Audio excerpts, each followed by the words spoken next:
All right, we're on the air. This is Michael J. Russ. I'm the author of Zero Adversity and the founder of the Zero Adversity Method and Zero Adversity Training, which teaches the method. Got something brand new for you. It's called Beyond the 3D. Beyond the 3D. Now, what is that? That's what this show's about today, is Beyond the 3D. It's about rising above the level of the 3D, which is where we mostly spend our time. That's the level of drama, worry, fear, concern, all those negative feelings, hopelessness, depression, light depression. It's the anxiety and the stress, the distress that we put ourselves in. It's the self-generated adversity that we then experience physical effects of. That's the 3D world. And this show is about rising above that, rising to a level where you're seeing it, you're overseeing it, you're perceiving the things differently, you're responding in different ways, and you're then letting that stuff go. And you're upping your quality of life as a result. My co-host for this venture is Glenn Brooks. Now, Glenn Brooks is the founder of Soul to Soul. That's S-O-U-L to S-O-U-L Matchmaking. Really fabulous concept. He's also the founder of Unscripted Power. And I'll let him describe what that is because it's absolutely awesome at unscriptedpower.com. Aside from that, he's a relational expert. He's a guy who walks his talk, basically. And he's a man who put the C in coaching, life coaching. 30 years now he's been a life coach, and he does it in a completely different manner than what you've experienced in the past. Glenn, welcome. How are you? Oh, thank you. I was just sitting here because I had one of those magical moments today. I spoke to this woman that teaches Zumba, mm-hmm. and she just had such exuberance about it. Just so it was contagious. She said to me, she goes, "Wow," she goes, "Sweating is just miraculous," and it really is. So that's a lot of really cool dance moves, right? A lot of freedom, a lot of movement. I thought about actually having a Zumba party. They call them Zumba parties, by the way. Right, because it's partying and dancing. Yeah. I should get together. Like, I should have her bring a whole bunch of Zumba teachers, and we should do a little. Have a Zumba party.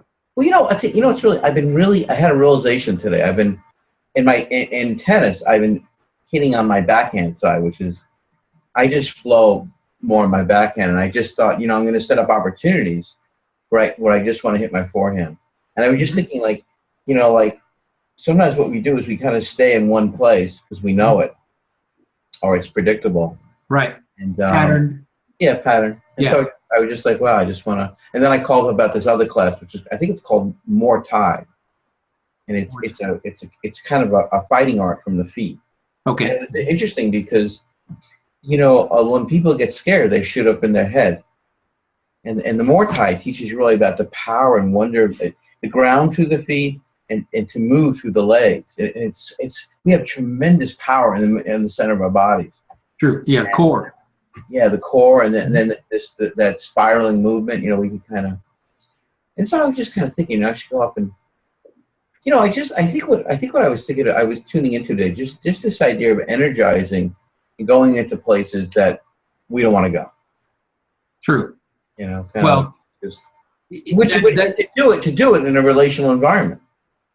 Yeah. Well, you're really relational. I think being relational kind of does help you rise above the 3D. I mean, for me, on a daily basis, I enjoy interacting with people, and a lot of people interact with people with facts. And a lot of the cordialities that people espouse on a daily basis aren't really sincere. I learned long ago to look someone in the eye and say, hello, how are you? Thank you. Really appreciate what you do. Because you know what? We are becoming a service-oriented society. That's people serving other people. And wow, it's amazing how people just take other people for granted.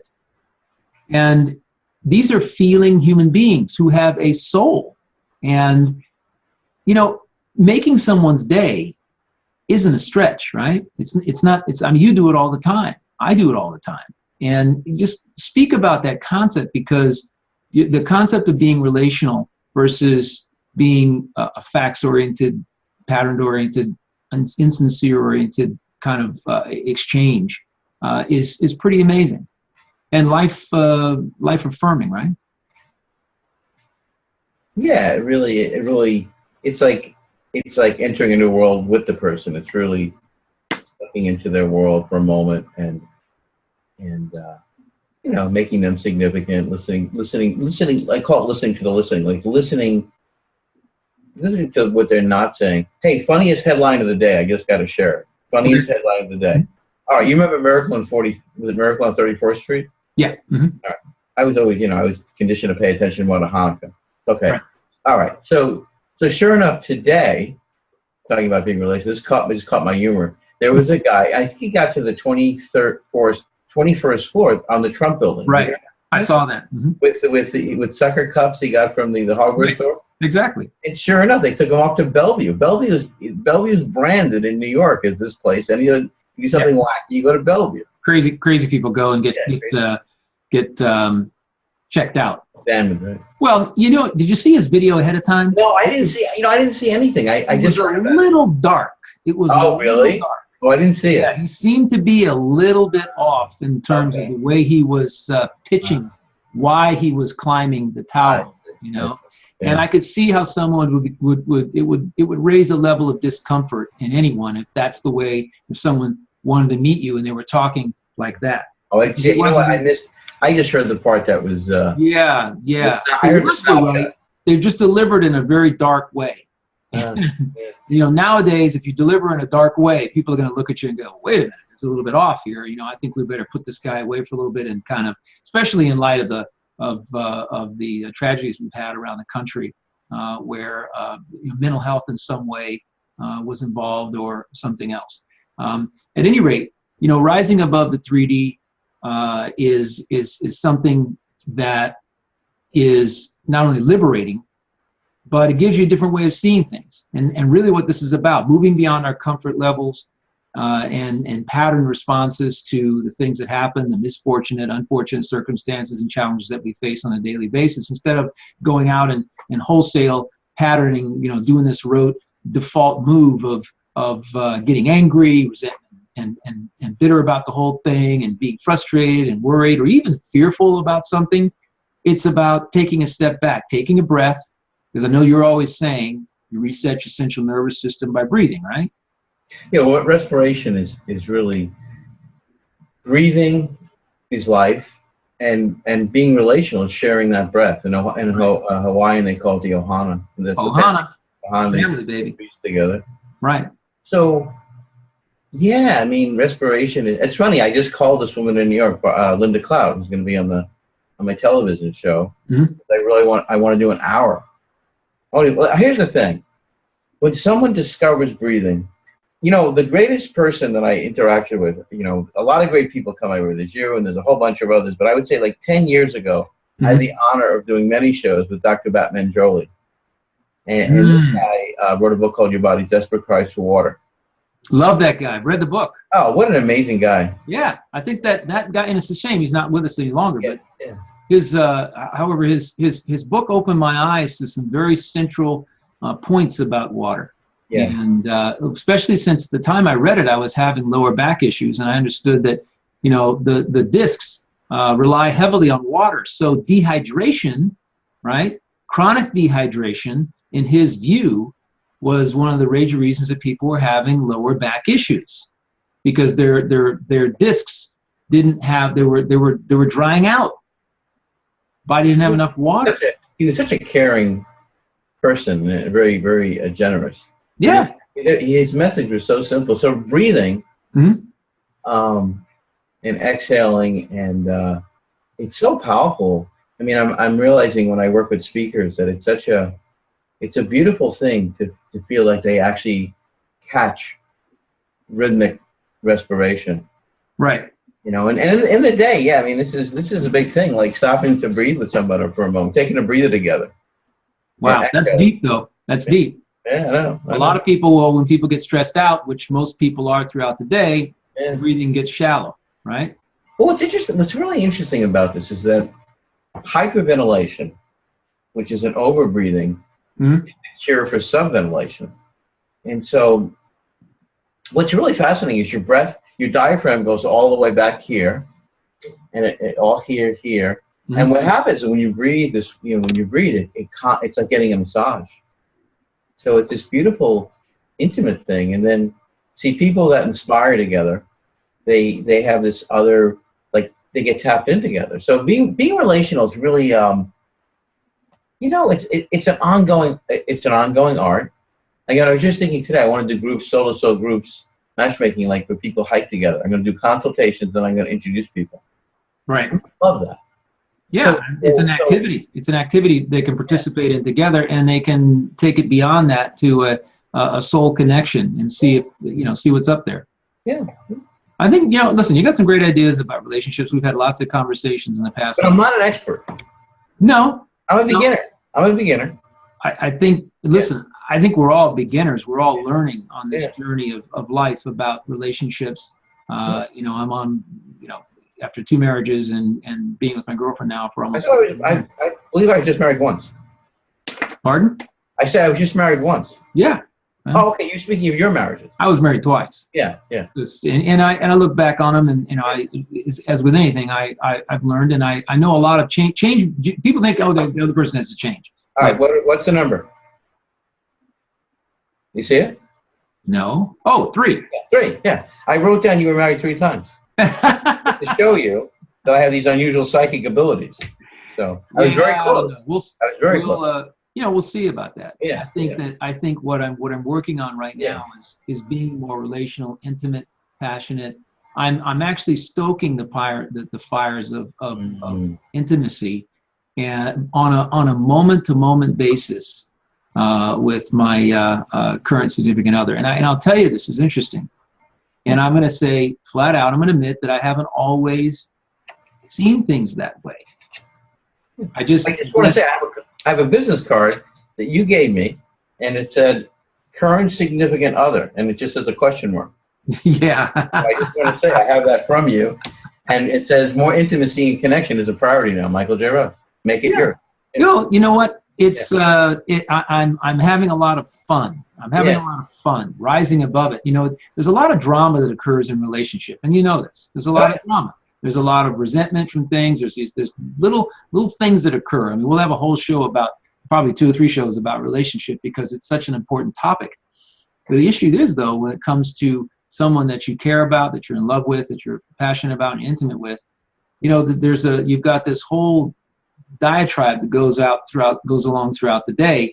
There's little adversities, little things happen. I know people who try to control, their particular mate. I used to be kind of a person who knew how to control somebody else, and I kind of used that to my advantage. And I stopped doing that. I said, that's not right. I don't want to do that. I want to let this person be who they are, and I want to embrace that and nurture that, and let them know that I appreciate that they don't agree with me, or that they don't want to do what I'd like to do. And let's find something that we can do together. Or if we're okay with doing something apart, let's go ahead and do that as well. We don't want to destroy or dampen someone else's passions, right? They're the things that they care about. My girlfriend's into horses. I'm not. I love to ride, but I'm not riding like that, right? So she loves that, and I love golf. We love golf together. I like playing music. She doesn't play music. However, she doesn't not allow me to play music because it's not something that she does. So there are many, many nuances to relationship. Like I said, we've had these conversations, many of them in the past, and they've been really, really, sparked with a lot of nuance and information, and because we have some certain kinds of views. I'm a little more pragmatic, I guess, practical about some things. But I love a lot of your ideas when it comes to. Well, I want to say every idea that I have is it's got both ends. Because relationships aren't purely linear. So, basically, people exist in 2 states at any given moment. They exist in this vital song, or they exist in the counterfeit.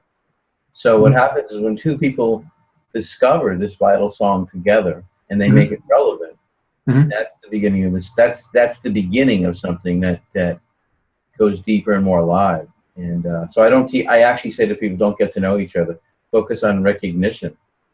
Focus of on each other, right? What's that? Of each other, recognition of each other. Well, recognition in the sense that, you know, I had my dear beloved, I call him Uncle Norm, Dr. Norm Shealy. Mm-hmm. I've known Norm a long time, but he helped me during this period over the last probably 6.5 years.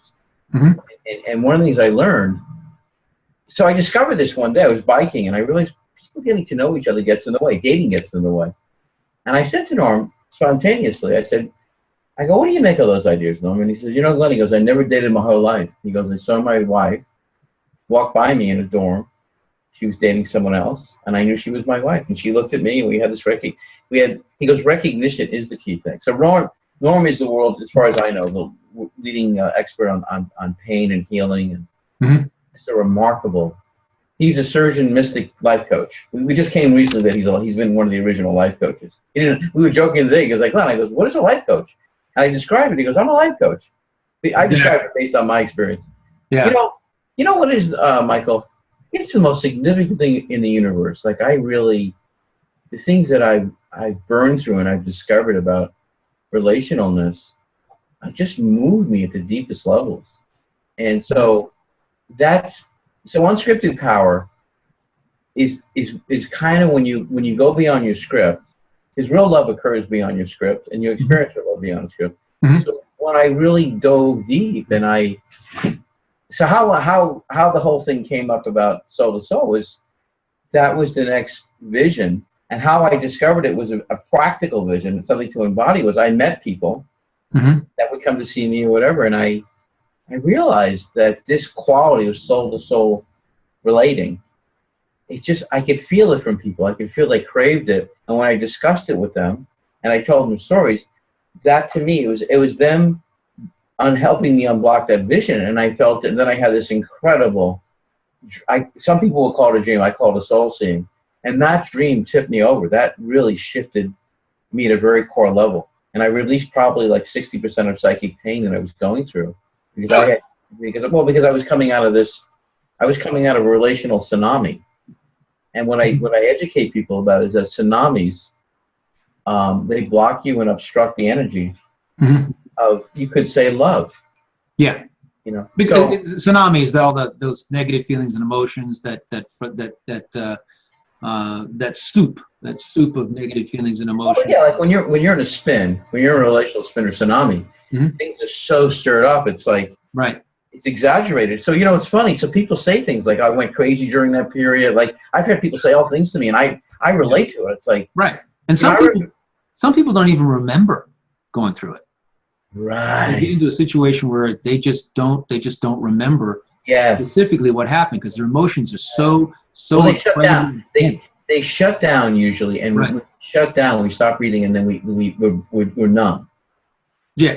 So what happened was when I went through this other stage, two things happened. I realized how much I actually totally loved my wife.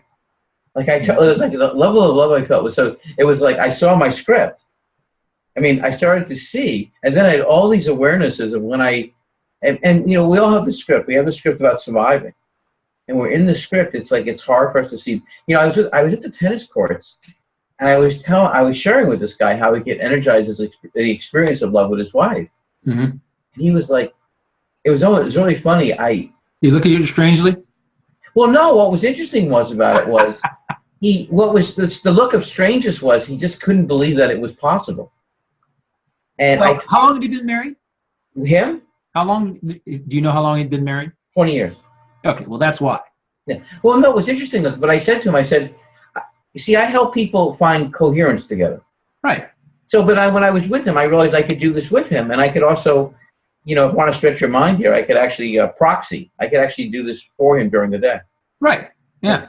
So I want to say that, you know, it's just so profound. I guess I realized, like relational really, I mean, there's so much violence and unconsciousness around relationship, because I think the problem with the self-help movement and the personal power movement puts all the energy on me. So the discovery of relational transformation in we is a totally different distinction that we've lived with the last 40 years. So now this thing they call it the integral model, the integral model is the different quadrants, areas of our lives. So, for instance, we might have fitness in our health, we have food, Right. philosophy. So, relationalness is actually the weakest quadrant. It's not something we practice. It's not something we focus on. Right. No. And so it's like, people talk. So, like right now, if you're in a relationship, there's a place of wonder. And if you could allow yourself to go to that place and drop into it, you have another whole relationship. Like, what happens, the relationship really doesn't end. What happens is you start to see the person through a darkened place. You don't really see them anymore. It's true. I think the longer people are in relationships, they have perceptions that become ingrained about that other person, to the point where if that person changes in some particular way, there's this threat or fear that comes up, because all of a sudden, after a period of time, you think you know somebody, and then all of a sudden they have their interests change, and it becomes disruptive to the one person who didn't expect that person would change. It's kind of like we're talking about Zumba. All of a sudden, somebody after 20 years, I'm going to take some Zumba. I've got a Zumba class tomorrow. Well, here's the interesting thing.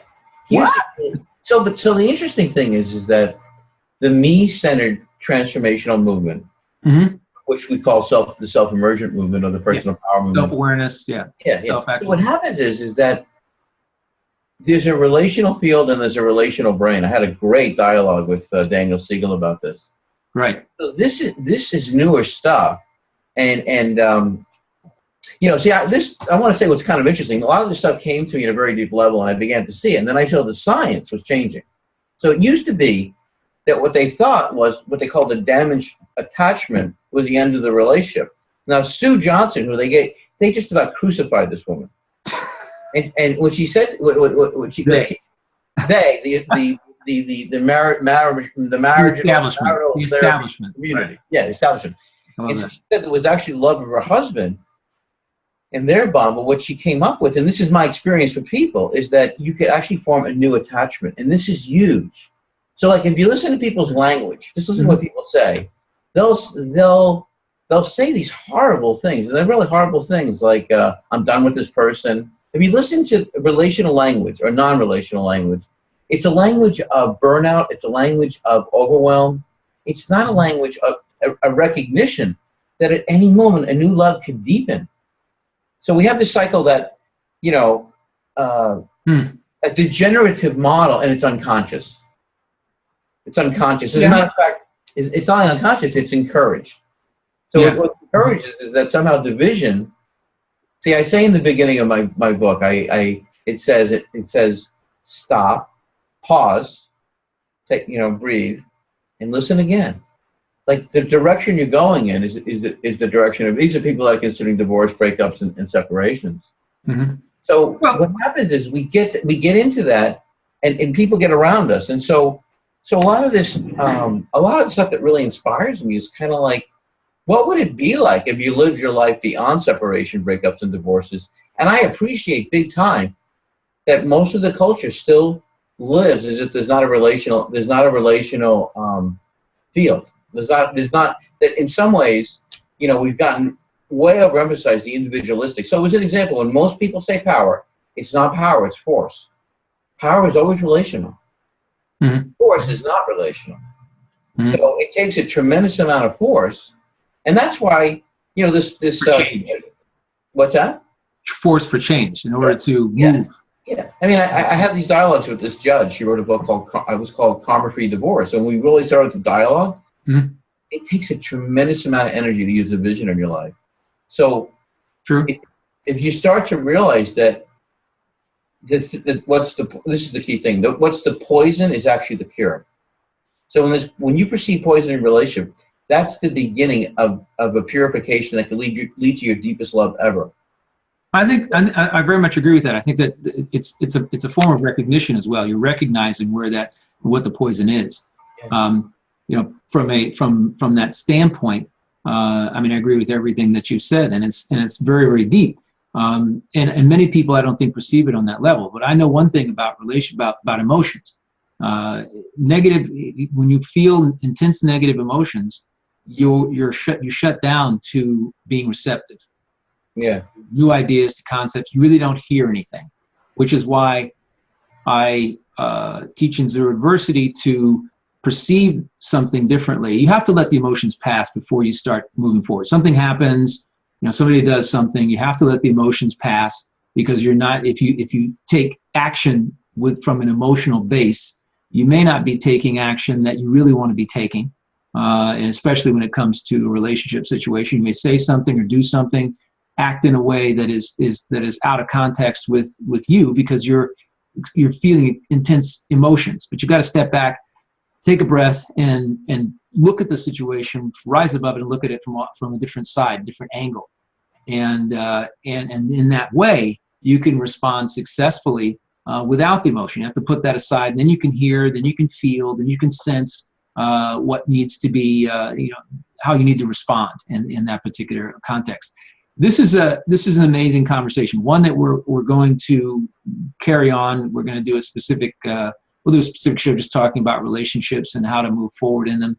This is what above the beyond the 3D is about. It's about, this is a conversation that Glenn and I have. We'll be having it, and we'll have it with the guests as well. It's an unscripted conversation, one that allows us to kind of expand and explore. And the fact that it is unscripted, if I could say that, take that from my man here, Glenn, there is no script. There's we have a certain topic, we pick it, and it's very conversational. And if you have any input or ideas about what we talk about, comments, you can email me you can send an email to inquiry@michaeljruss.com. That's inquiry@michaeljruss.com, and we'll be certain to bring it in. In the future, we're going to be having some live conferences, some webinars about these topics where you can have the opportunity to chime in live, and we can discuss that. And you can take your relationship to a new level. You can take your life to a new level. You can rise above all that negativity and drama that's going on around you that I know you're really, really tired of. Many people are so ingrained in it, that's the only way they know how to live, from scarcity, from fear, from worry and concern, and anger for what's going on in their life, and maybe feeling a little out of control, which is the state of distress. And from that, experiencing the stress, the physical signs of stress. So we're going to end this here. I want you to, Glenn, give your website, how somebody can reach you, because you've got some really cool stuff going on with regard to coaching. So that, what would it be? Within days, we'll have up unscriptedpower.com. It's up, but it's just about one event. We'll have unscriptedpower.com. You can look at Vibrant Living Connections. That's been up for a while, Vibrant Living Connections. But Unscripted Power is coming, and awesome. Yeah, I coach people from a state of being. Right. And it's a beautiful place. And so people say things like, I've talked to you half an hour and I feel like I never had this kind of connection. And what it is we're in our being, mm-hmm. not rehearsing, we're not trying to anticipate. It's kind of like we feel like at home. So being at home is a beautiful thing. It is. And sometimes, I mean, it's funny, based on what you were saying, Michael, mm-hmm. I realized when I was going through the toughest cycle, I would remind myself and allow myself to be confused. So part of what gets us jammed up is we fight against emotions, and allowing emotions to move through us into our bodies is that's helpful. So allowing yourself to be confused during periods of temporary turbulence. Mm-hmm. And recognizing that that's what it is, that you are confused, and that maybe you shouldn't be taking action at that point, but you should be stepping back, breathing, and reflecting. Yeah, right. That's a part of the cycle. Right. Exactly. I think in our culture, we have a cycle that says more and more and more and more. Yeah. Rather than, okay, now's the time, we'll get the bends if we do more and more and more. Now's the time to allow nature to inform us. Now's the time to just listen. Yeah. And open up. That's beyond the 3D, folks. I appreciate it. Coach par excellence, Glenn Brooks. My name is Michael J. Russ. You can visit michaeljruss.com to learn more about what I do. And there's going to be more of this. There's going to be a video and a podcast so that we, in an ongoing conversation. Thank you so much for joining us. And you mentioned a buffet as well. Yeah. This is a buffet of all kinds, a smorgasbord of all kinds of, because beyond the 3D, we'll cover a lot of different topics. That's what I love about it. It's not cubby holding us into something specific. We'll have some cool guests on and take these conversations in ways that we could never even imagine right now. Okay? Take care. enjoy. And as you like to say, Glenn, Your life's precious. Enjoy it. absolutely. I believe it. Take care. Take care. Bye-bye, my friend.